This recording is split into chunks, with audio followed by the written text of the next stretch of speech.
दोस्तों, पूर्व जन्म के कर्मों से ही हमें इस जन्म में माता पिता मिलते हैं, भाई बहन मिलते हैं, पति पत्नी बनते हैं, प्रेमिका मिलती है, मित्र मिलते हैं, शत्रु मिलते हैं, सगे संबंधी, जितने भी संसार में रिश्ते नाते हैं वो सब पूर्व जन्म के कर्मों के आधार पर मिलते हैं। क्योंकि इन सबको हमें या तो कुछ देना होता है या इनसे कुछ लेना होता है।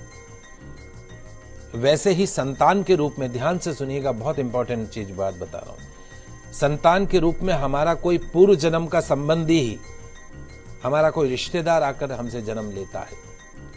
तो 4 तरह के पुत्र बताए गए हैं शास्त्रों में। सबसे पहला जो पुत्र होता है ऋणानुबंध पुत्र, अर्थात पूर्व जन्म का कोई ऐसा जीव जिससे आपने कोई कर्जा लिया हो, ऋण लिया हो या किसी भी प्रकार से उसका धन नष्ट किया हो, तो वो आपके घर में संतान बनकर आपके घर में जन्म लेता है।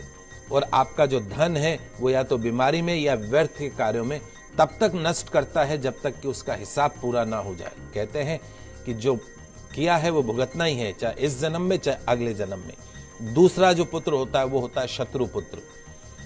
पूर्व जन्म का कोई दुश्मन आपसे बदला लेने के लिए आपके घर में संतान बनकर आएगा।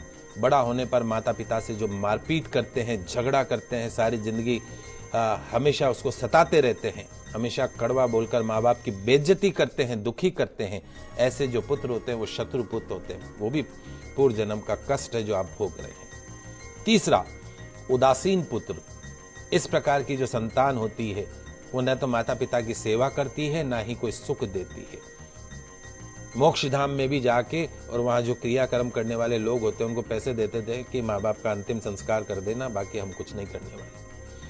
या वृद्धाश्रम में जाके छोड़ देते हैं, उनके हाल पर मरने के लिए छोड़ देते हैं। और विवाह होते ही अपनी पत्नी के सगे हो जाते हैं और अपने माता पिता से अलग हो जाते हैं। ऐसे जो पुत्र होते हैं उदासीन पुत्र होते हैं। चौथा, सेवक पुत्र।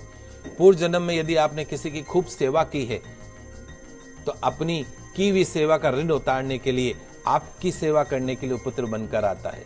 तो जो बोया है दोस्तों वही तो काटोगे। अपने माँ बाप की सेवा की है तो ही आपकी औलाद बुढ़ापे में आपकी सेवा करेगी, वरना कोई पानी पिलाने वाला भी आपके पास नहीं होगा।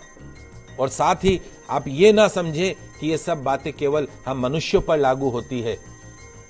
इन 4 प्रकार में कोई सा भी जीव आ सकता है।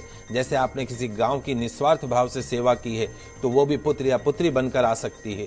यदि आपने गाय को स्वार्थवश पालकर उसका दूध देना बंद करके अपने घर में ही उसको काम में ले लेते हो, या दूध देने के बाद में जब दूध देना बंद कर दे उस गाय को घर से बाहर निकाल देते हो, तो वो ऋण वाला जो पुत्र होता है या पुत्री बनकर आपके घर में जन्म में लेगी। यदि निरपराध जीव को सताया हो तो आपके जीवन में शत्रु बनकर आएगा। इसलिए दोस्तों, जीवन में कभी किसी का बुरा नहीं करें, क्योंकि प्रकृति का नियम है कि आप जो करोगे उससे वह आपको इस जन्म में या अगले जन्म में 100 गुना करके देगी। यदि आपने किसी को 1 रुपए दिया है तो ये समझो आपके खाते में 100 रुपए जमा हो गए हैं। यदि आपने किसी का 1 रुपए छीना है तो समझो आपकी जमा राशि में से 100 रुपए निकल गए हैं। तो जरा सोचिए, आप कौन सा धन साथ लेकर आए थे और कितना साथ लेकर जाएंगे।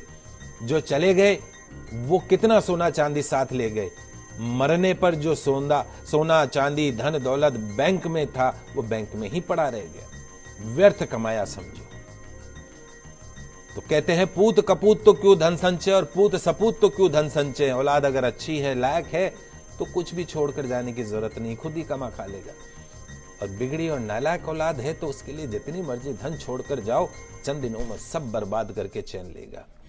मैं, मेरा, तेरा, ये सारा धन यहीं का यहीं इसी धरा पर रह जाना है, कुछ भी तो साथ नहीं जाना है।